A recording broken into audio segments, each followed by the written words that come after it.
तो आज भी लो कॉस्ट में फर्नीचर क्यों नहीं बन पा रहा है? सर लो कॉस्ट में फर्नीचर बनता ही है, प्रॉब्लम है ये 50% कवर्ड है अनऑर्गेनाइज प्लेयर से, 50% जो बहुत बड़े प्लेयर्स हैं उनसे कवर है। और आज भी लोगों का ऐसा मानना है कि हम किसी ऑर्गेनाइज सेक्टर के पास जाएंगे तो वो ज़्यादा महंगा होगा, क्योंकि अनऑर्गेनाइज सेक्टर में एक कॉन्सेप्ट वो लोग रन करते हैं कि बॉस सोने का अंडा देने वाली मुर्गी है, रोज रोज अंडा कहाँ लेंगे, एक ही बार पेट फाड़ो, अंडा बाहर करो, बात खत्म। सबसे बड़ा चैलेंज क्या है मतलब फर्नीचर के अंदर? की तरह काम करते हैं। आर्किटेक्ट को मैं कभी भी कोई प्रोफेशनल नहीं मानता, आई जस्ट कंसिडर आर्टिस्ट। लोग अगर इसमें कमी पड़ेगा बिल्कुल, अभी बहुत इंडस्ट्री बहुत बढ़ने वाली है। जैसे आई थिंक 33,000 करोड़ की इंडस्ट्री है इंडिया की। मैं नौकरी नहीं कर रहा था, मैं सीख रहा था। जाएगी उस स्पीड से तुम ऊपर जाओगे। एंड दूसरी चीज़ मेरे पास है, I have a small office, जो उस समय की 2022 की मैं बात करूँ, स्मॉल ऑफिस है। जब मैं नहीं होऊंगा तो तुम मेरी सीट पे बैठ जाना, जब मैं आ जाऊंगा तो तुम मेरे सामने बैठ जाना, और आज भी हम उसी तरीके से बैठ रहे हैं।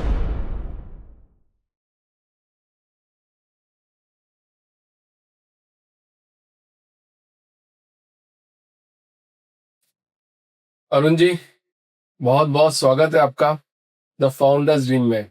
अब तो मैं फाउंडर्स ड्रीम क्लब बोलने लग जाता हूँ इसको, क्योंकि क्या अभी इतने सारे फाउंडर्स के साथ पॉडकास्ट कर लिए हैं और नए नए एंटरप्रेन्योर जब बन रहे हैं तो मुझे भी बड़ा अच्छा लग रहा है कि मतलब ये छोटा सी चीज शेयर करता हूँ कि मैंने 1,000 लोगों के साथ पॉडकास्ट किया होगा ना, कम से कम 50-60 हजार करोड़ की इकोनॉमी चला रहे होंगे लोग। तो आपका बहुत बहुत स्वागत है Arun ji the founders team में। कैसे हैं आप? मैं ठीक हूँ अभिषेक जी, आप कैसे हैं? बहुत बढ़िया, बहुत स्मार्ट लग रहे हैं, हैंडसम लग रहे हैं। अब दोनों मैच भी कर रहे हैं, थोड़ा मैच भी कर रहे हैं, और मैं आने काफी वाली- एक्साइटेड हूँ आपको देखने के, सामने से देखने को आप मिल रहे हैं मुझे। मैंने बहुत देखा है आपको इंस्टाग्राम पे, रील्स में, तो मैं वो वैसे भी एक्साइटेड हूँ आपसे मिलके। हमारी दाढ़ी भी बच गाड़ी भी मैच कर कैसी चल रही है लाइफ? कैसी चल रही है? लाइफ ठीक चल रही है। एंटरप्रेन्योर लाइफ ठीक चलती है क्या? हाँ, अच्छी ठीक चलती है। चलती है। अगर आप हाँ? अपने ड्रीम को चेस कर रहे हैं और उसके बाद भी आप बोल रहे हैं कि लाइफ ठीक नहीं चल रही, तो मतलब कहीं ना कहीं तो आप गलत कर रहे हैं। वाह, 18 साल काम किया आपने, जॉब करी 18 साल। मैंने भी लगभग 12-15 साल जॉब करी है। 18 साल जॉब करने के बाद में फिर बिजनेस में ट्रांजिशन होना, पहले ही सपना था आपका? जब जॉब कर रहे थे तब सपना था बिजनेस करने का? बिजनेस तो नहीं सपना था एक्चुअली कभी।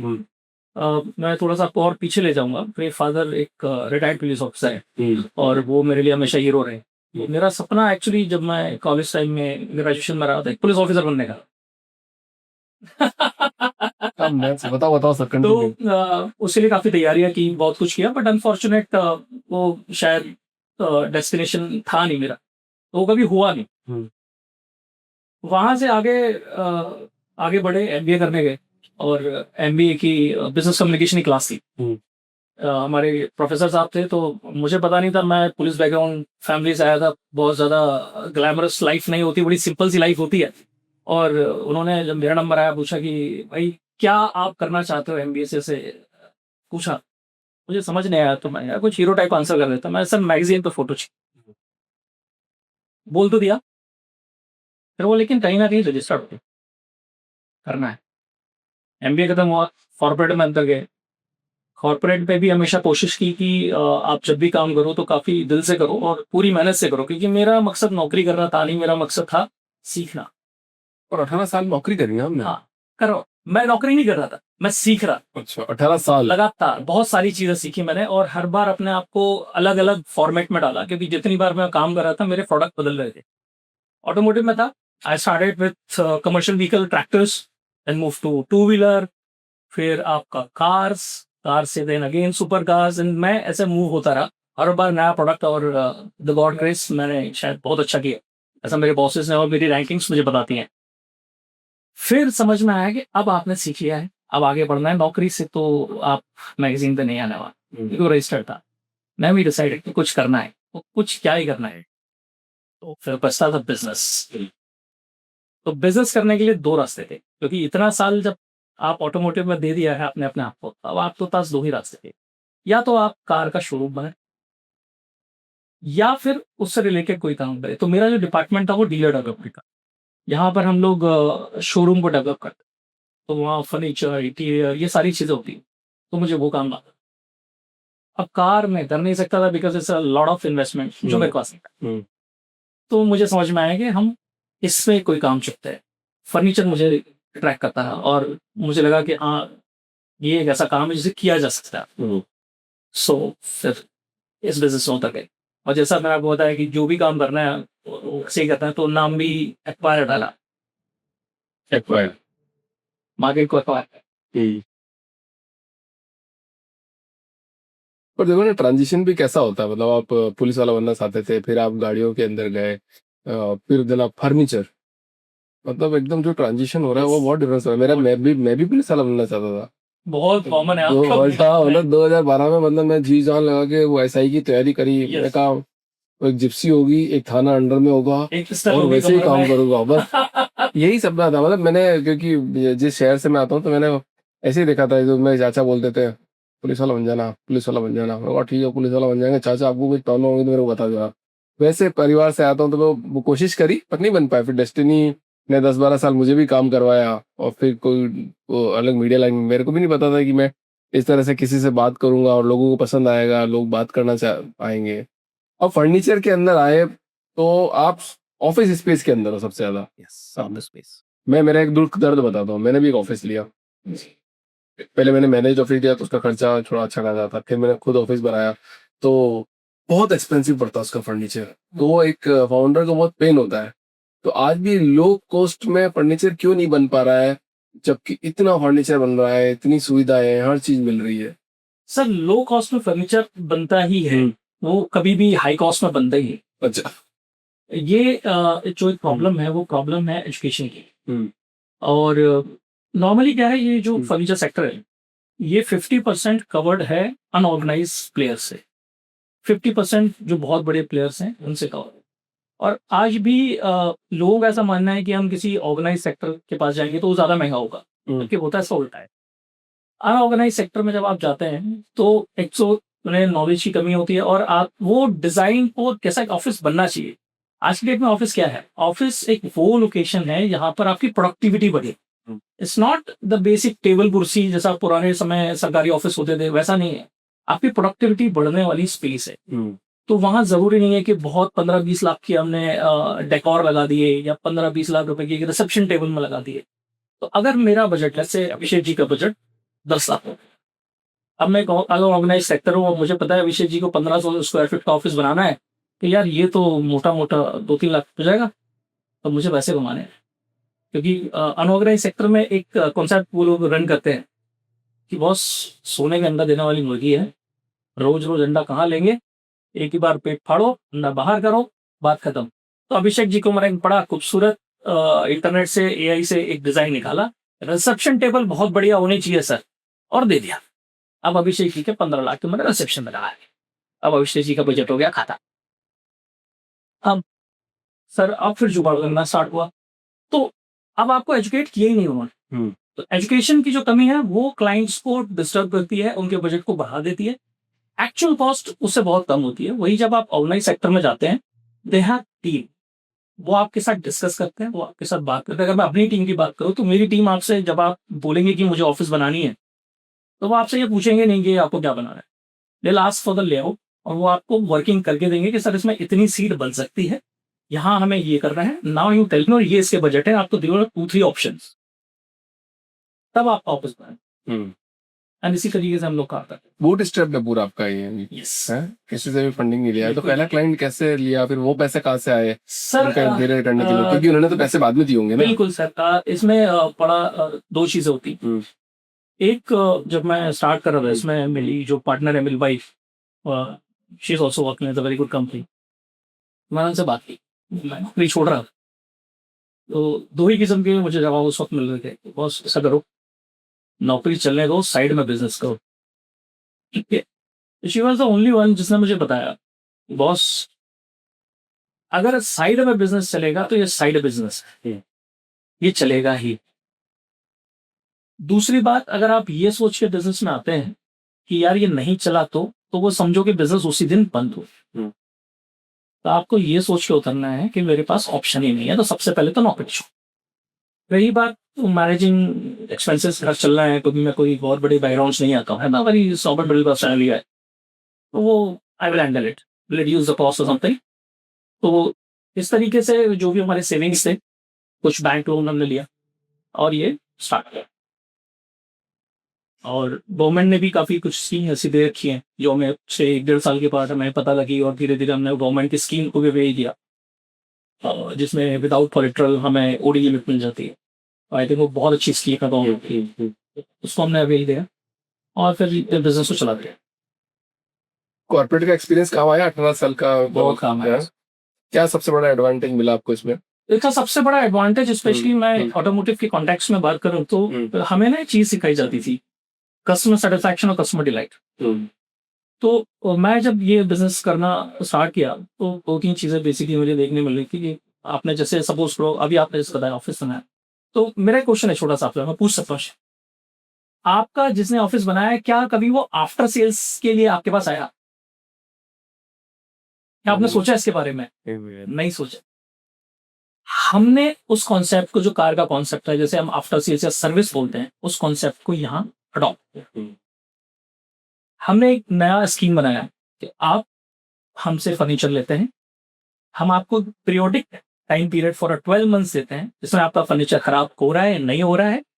I have a team, almost अब तो बहुत बड़ी टीम हो गई है, पहले तो बहुत थोड़े लोग थे, so will majorly around 500 kilometres को हम कवर करते थे। बंदा टाइमली जाएगा, चेक योर फर्नीचर, जहां भी फ्रैक्शन हो रहा है उसे करेक्शन करेगा। If it is a guide, sometime क्या होता है, स्पेशली एक पार्ट होता है मॉडुलर फर्नीचर पेडिस्टल, उसको लोग यूज करना नहीं जानते। वो ऊपर वाला ड्रॉर भी खोल देते हैं, नीचे वाला भी खोल देते हैं और वो नीचे गिर जाता है, जबकि वो साइंस है, अगर आप उसको दोनों एक साथ खोलोगे वेट बढ़ जाएगा, वो गिरेगा ही गिरेगा। एंड दे थिंक कि वो ठीक से बना नहीं है, तो उनको गाइड करना कि उसको झटका नहीं देना है, इसमें कभी कभी वो लॉक नहीं होता है, तो क्या होता है, ओवरलोड कर दिया, वो सामान पीछे चला गया, वो बंद नहीं होना है, वो सोचते हैं कि फर्नीचर खराब है, ऐसा नहीं है। तो उनको ट्रेन करना, ये प्रॉब्लम कहाँ आती है, यहाँ पे बड़े सेटअप हम बनाते हैं, जैसे 700 सीट 1800 सीट्स, तो वहाँ पे बार बार खराब होता है तो उनका भी खर्चा पड़ता है। तो हम जाते हैं, ट्रेन करते हैं, समझाते हैं उनको कि बॉस ये है, इसको इस तरीके से यूज हो रहा है, और रेगुलर बेसिस पे, और ऐसे हम कस्टमर को सेटिस्फाई करते हैं। और मे बी सम केसेस में उनको अगर जरूरत होती है चेंज करते हैं। सो वी मेक श्योर, तो उन्हें पता है कि ये फर्नीचर बना है तो इसके पीछे एक्वायर टीम खड़ी है टू मेक श्योर कि ये खराब ना हो। आपको क्यों प्रोजेक्ट दिया, मतलब किसी ने, मतलब किसी भी कोर की, किसी भी स्पेस ने, किसी भी बंदे ने आपको क्यों प्रोजेक्ट दिया, मतलब क्या सोच के प्रोजेक्ट दिया? तो मेरा ये, पहले तो आपका एक्सपीरियंस नहीं था उसमें, हाँ, क्योंकि आपने 1-2-3 प्रोजेक्ट कर दिए होंगे, चलो ठीक है, फिर बाद में आपको क्यों प्रोजेक्ट दी किसी ने? प्रोजेक्ट मुझे इसलिए मिले क्योंकि 2-3 चीज थी। एक तो मेरी कॉस्टिंग बड़ी अच्छी थी, और मैं हमेशा से, जैसे मैंने आपको बताया कि हम लोग एडुकेट करना चाहते हैं हमेशा से क्लाइंट को, तो उसका अननेसेसरी पैसा हमारे पास ना आए, और हम लोग छोटे छोटे स्टेप से चलना चाहते हैं। तो जब भी मैंने फर्स्ट कोवर्किंग को अप्रोच किया तो उनका वही था कि we have a lot of vendors, हमें क्यों करना है आपके साथ, आप तो बहुत नए हो, फैक्ट्री बहुत छोटी है, आपकी तो कैपेसिटी इतनी नहीं रहेगी, कैसे करोगे, स्पीड नहीं रहेगी। सो हमने उनको समझाया कि सर हम नॉलेज वाइज काफी साउंड है, we have a very good team.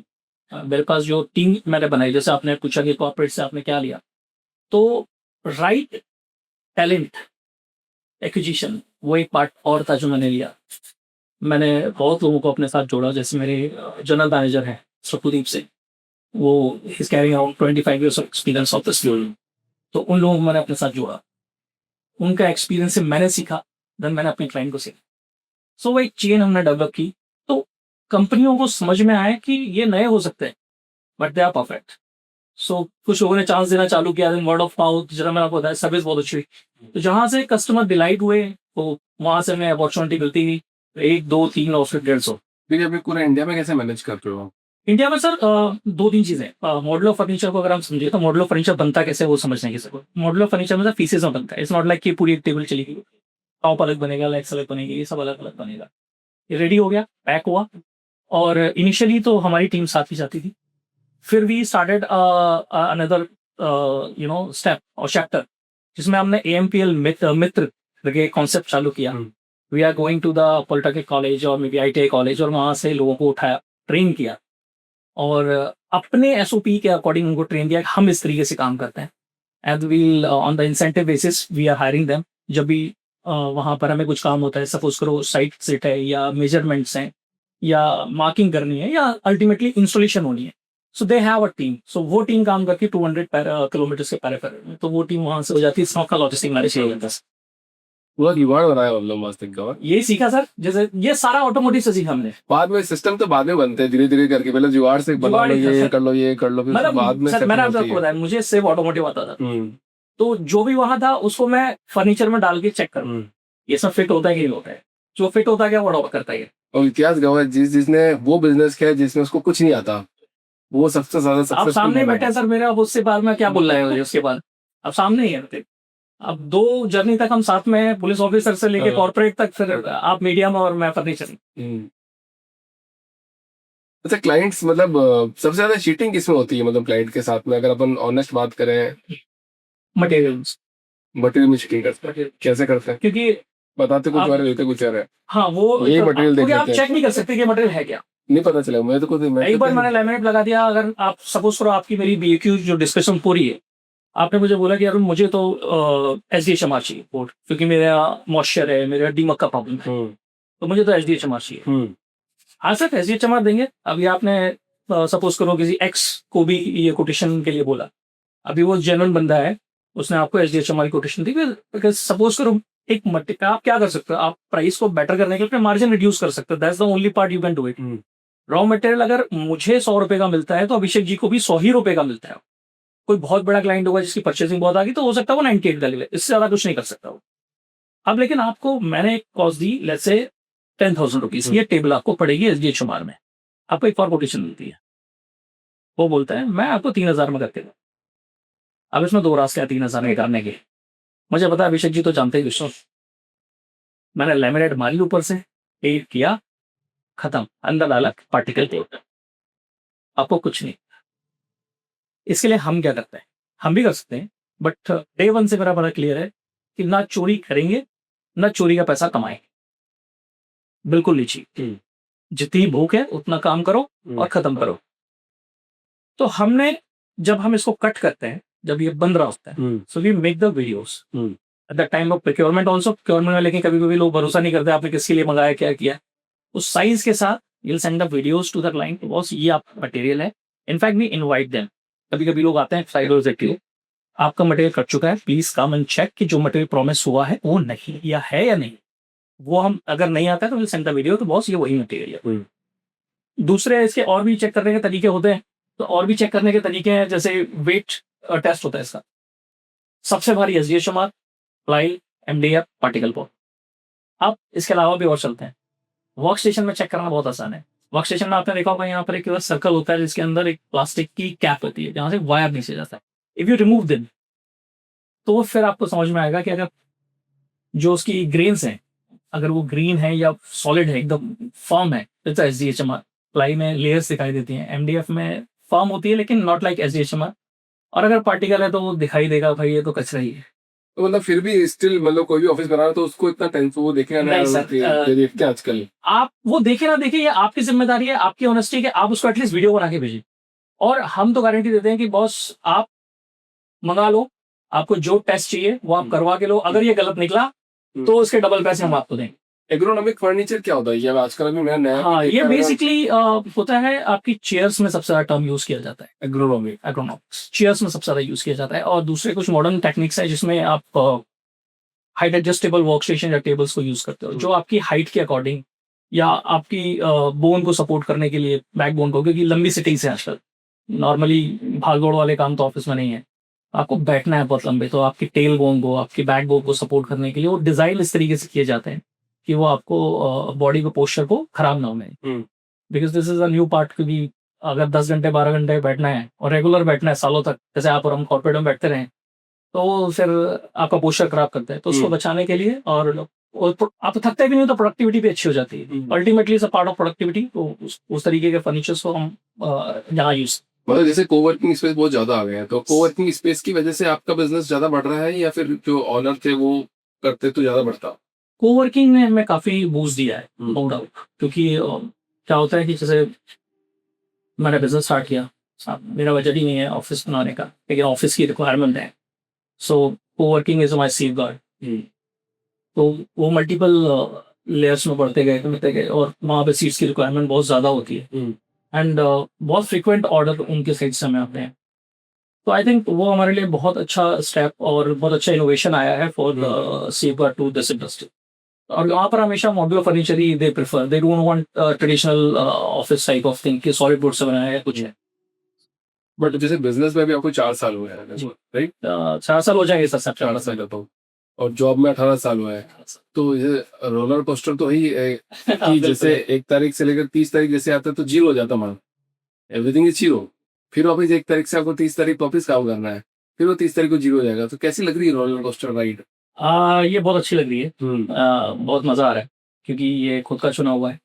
हाँ, 30 तारीख का जो कॉन्सेप्ट था उसको मैंने डे 1 को 2 सितंबर 2022 को भुलाने के बाद ही कुर्सी पे बैठा था। बॉस 30 तारीख को पहले भूलना है।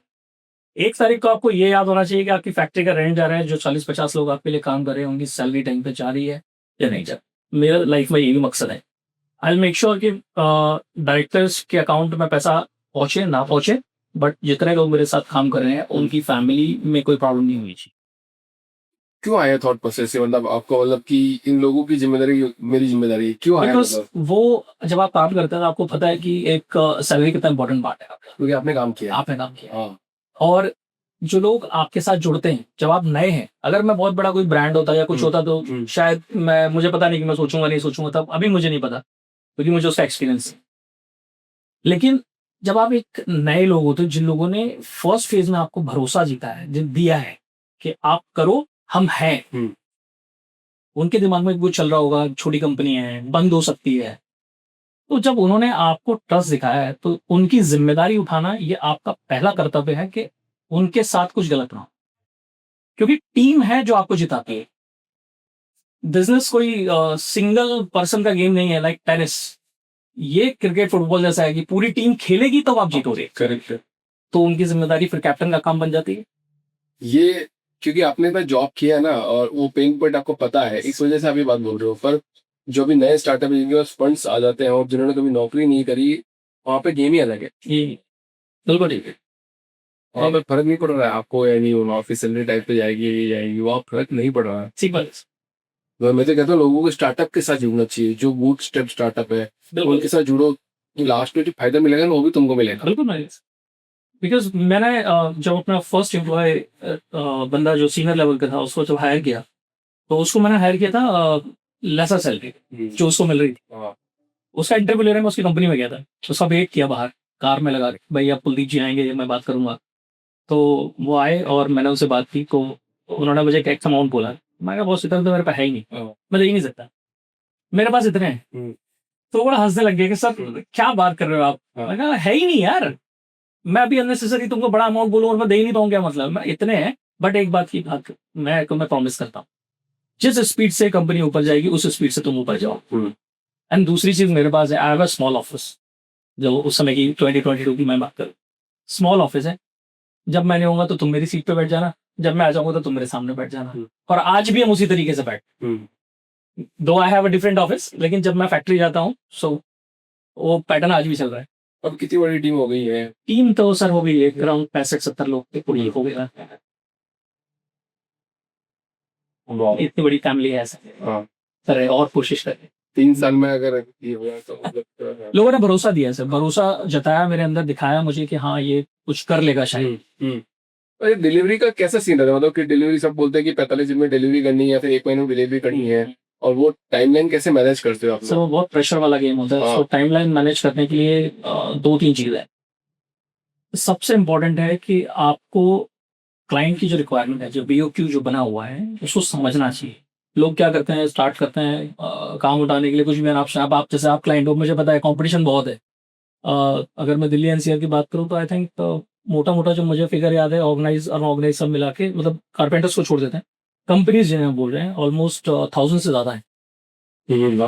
तो उस कंडीशन में अब मुझे पता है कि क्लाइंट मेरे सामने अभिषेक जी हैं। अब अगर मैं इन्होंने मुझे बोला कि भाई 45 दिन में ऑफिस चाहिए, तो ना बोलने का कॉन्सेप्ट तो लोग हाँ बोल के चले जाते हैं और फिर अभिषेक जी चक्कर लगाते रहते हैं, फोन करते रहते हैं। एक बार एडवांस हो गया तो हो गया, फिर आपके पास ऑप्शन नहीं है, क्योंकि मैं आपके 45 दिन खराब कर चुका हूँ। अब अगर आपने किसी और को काम दिया तो और 45 दिन लगने वाले हैं, तो आप सोचते हैं चलो यार इसका थोड़े दिन और 2-4 दिन बर्दाश्त कर लो, नेक्स्ट टाइम इसको काम नहीं देंगे। आपके साथ हुआ ऐसा कभी आपने थोड़ा डिले किया हो प्रोजेक्ट? हुआ है? 99% तो सर हमने डिले नहीं किया है कभी, एक आध बार तो डिले हुआ होगा। 1% तो हुआ होगा, लेकिन उसमें लॉजिस्टिक इश्यूज थे कुछ। एक पुणे का एक प्रोजेक्ट था, उसमें हमने ऑलमोस्ट अभी 90% फर्नीचर भेज दिया था टाइम पे। बारिश का टाइम था और एक लोड रह गया था, वो गलत बन गया, हाँ, होता है ना गलत बन गया था, और वो लेफ्ट राइट का कुछ इशू था। तो 3 बजे मुझे फोन आया फैक्ट्री से कि बस ये प्रॉब्लम हो गई है इसके अंदर और बहुत बड़ा इशू है ये। लेकिन टीम, जैसे मैंने आपको बताया, टीम मेरी बहुत सपोर्टिव है।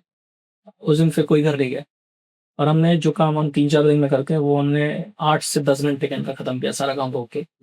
और सिर्फ 2 दिन के लिए वो, बट अल्टीमेटली वो क्लाइंट को नहीं पता चला, क्योंकि हमारे 80% मटेरियल जा चुका था, वो इंस्टॉलेशन में था। तो इतना पीसेस में जाता है, इतनी सारी चीजें होती हैं कि ये पता करना कि क्या आया है क्या नहीं आया है, ये थोड़ा डिफिकल्ट है। बट हमने उनको बाद में बताया, it's a very good renowned brand for Pune, और जिस कंपनी से आर्किटेक्ट ने वो काम दिया था उसने काफी उसको बाद में पब्लिसिटी के लिए यूज भी किया, हमारे इंस्टाग्राम पे हुआ है।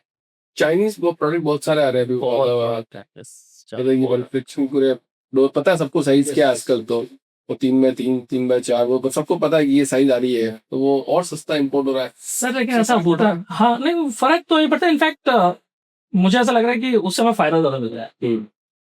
चाइनीज प्रोडक्ट जो आप इंपोर्ट करके लेके आए, जैसे चेयर बिजनेस में काफी उनका डोमिनेंस है।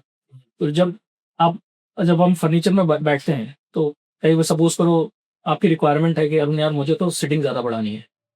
अभी जो आप इंपोर्टर हो, आपने स्टैंडर्ड देखा कि 4x2 की टेबल चाहिए भाई, तो आपने 4x2 का लोड लगाइए। अभी अभिषेक जी है, अभिषेक ने जो बोला मुझे तो 15 चाहिए, 15 आने के लिए लगेंगे 3 महीने। सो ये जो अपॉर्चुनिटी है ये इंडियन प्लेयर्स को मिलती है, जो यहाँ पे कस्टमाइजेशन आती है। आप जो बोलते हैं कि अब एक काम करना, कर इसको हम 3-3 इंच और छोटा कर दें तो हमारी एक सीट और एडजस्ट हो जाएगी यार, क्योंकि अब एक सीट के लिए मैं कहाँ जाऊंगा। तो वो कस्टमाइजेशन चाइनीज करके नहीं दे सकते आपको, because they are selling to the standard. यहाँ पे मॉड्यूलर फर्नीचर का रोल बड़ा हो जाता है चाइनीज से ज्यादा। और दूसरी बात जो मैं बताई, आफ्टर सेल्स, लेट्स से आपकी कोई लैमिनेट है, अब ये खराब हो गई, अब आप एक लैमिनेट तो ऑर्डर नहीं कर सकते, वो हम कर सकते, क्योंकि चाइना से तो लोड आएगा। अभी सपोज करो, और दूसरे एग्जाम्पल पे जाते हैं, आपने एक ऑफिस बनाया 5,000 स्क्वायर फीट, सारा चाइनीज लगाया। अभी आपने बनाया 2,000 स्क्वायर फीट का, और ये वो आपको 1 महीने में चाहिए, अभी ना सिलाएंगे सेम, क्योंकि आने में तो टाइम लगेगा। फिर जैसे अभी सिनेरियो है वर्ल्ड में, उसमें एक अलग कहानी बच जाती है।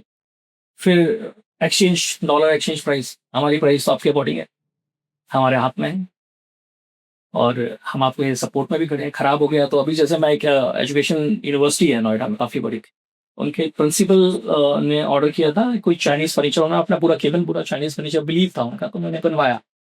तो जब मैं गया तो शी डोंट नो कि मैं कौन हूँ क्या हूँ। उनकी शिकायत चालू हो गई, ये भी नहीं पता था कि मैंने सप्लाई किया या नहीं किया। उनकी शिकायत चालू हो गई, चेयर खराब है। तो मैंने नीचे बैठ के देखा, तो मैंने कहा मैडम ये तो हमारा प्रोडक्ट ही नहीं है, ये तो चाइना का प्रोडक्ट है। तो काफी बातचीत चल के मैंने, जो मैं आपको बता रहा हूँ कि ये प्रॉब्लम्स आते हैं, उनको समझाया, then we change the chair. तो वो काफी खुश है इंडियन प्रोडक्ट से, और मेक इन इंडिया को भी हम सपोर्ट कर रहे हैं इसी तरीके से।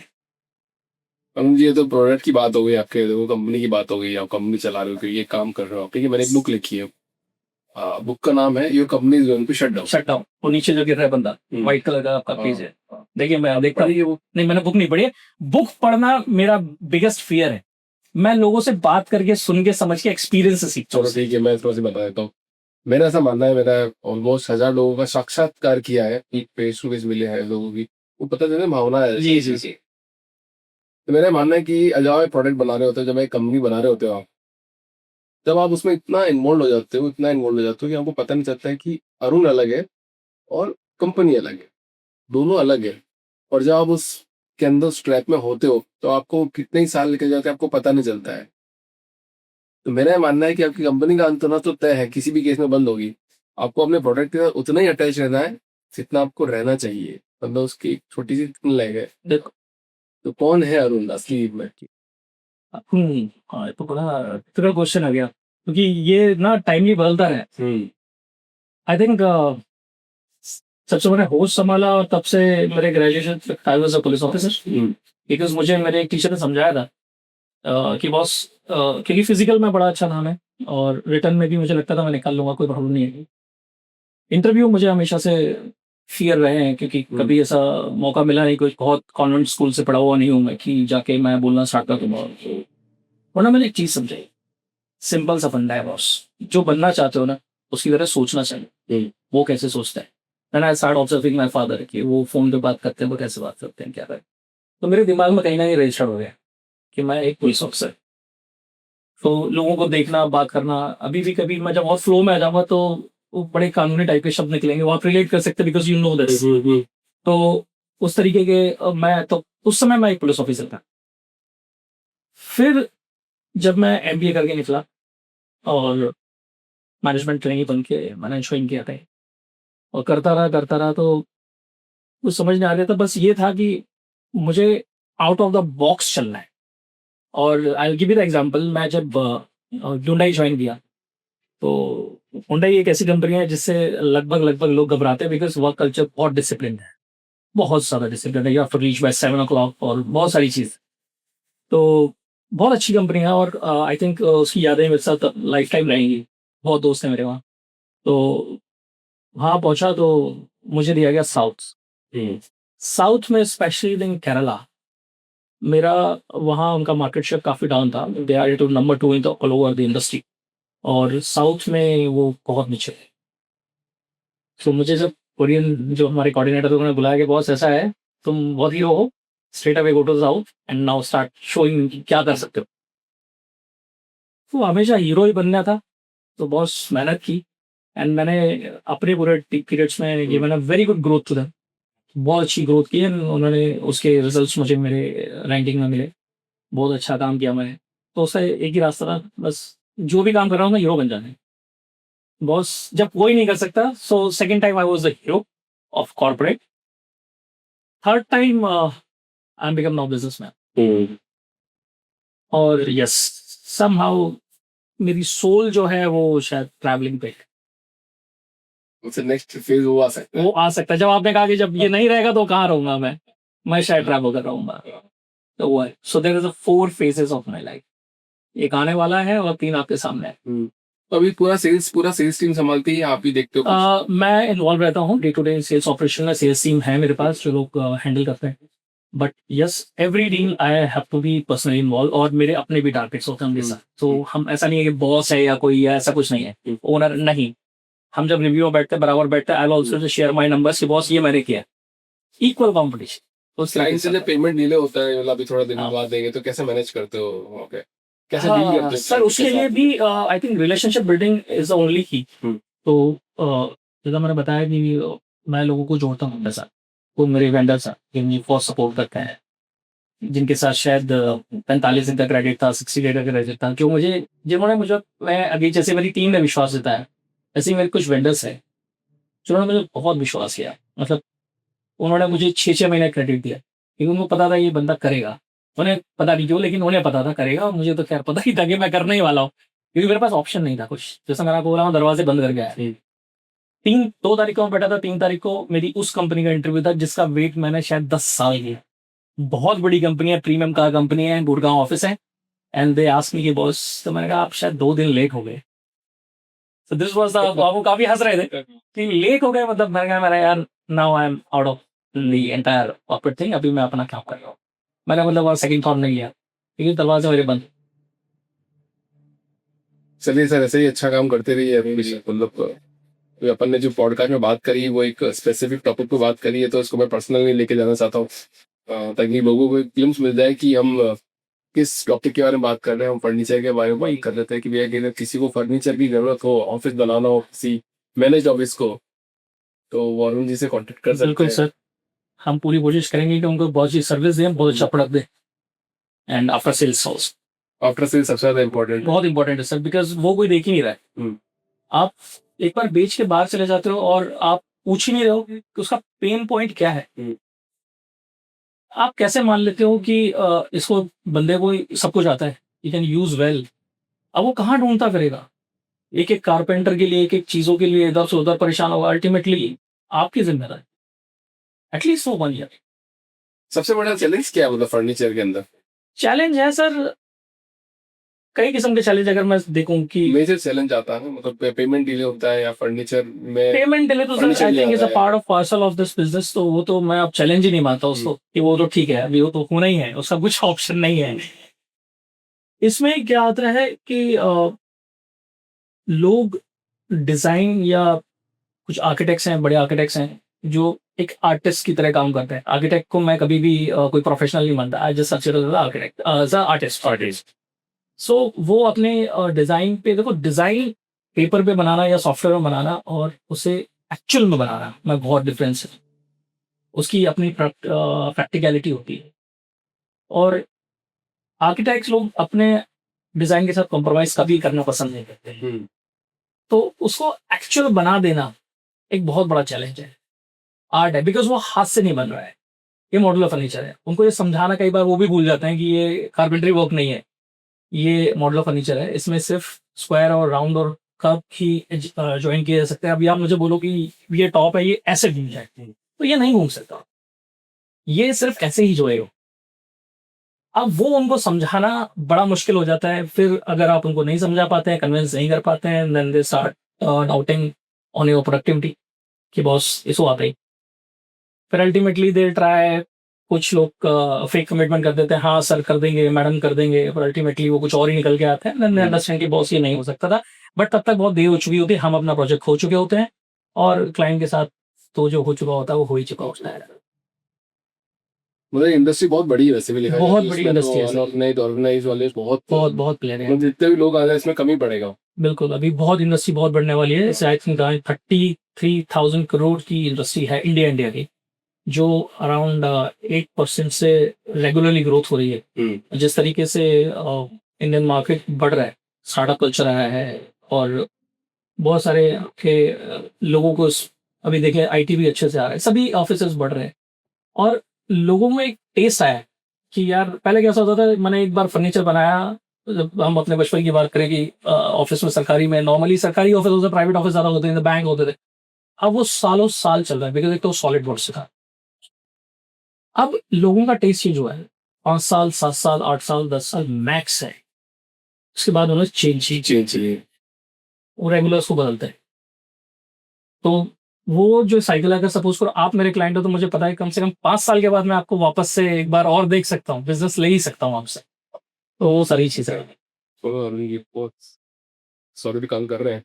एक लास्ट मैसेज आपकी तरफ से कि मैं बोल के थक गया लोगों को कि भैया पॉडकास्ट पे आओ, पॉडकास्ट पे आओ, पॉडकास्ट पे आओ, आना चाहिए आपको। आपने 3 साल के बिजनेस में आपने पॉडकास्ट में आने की रखा कि भैया पॉडकास्ट में हिम्मत दिखाई। हिम्मत दिखाई आपने क्या आना चाहिए। बट लोग डर जाते हैं कि हमको, हम क्या बोलेंगे, हम क्यों, समझ नहीं आएगा, ऐसा नहीं होगा, वैसा नहीं होगा।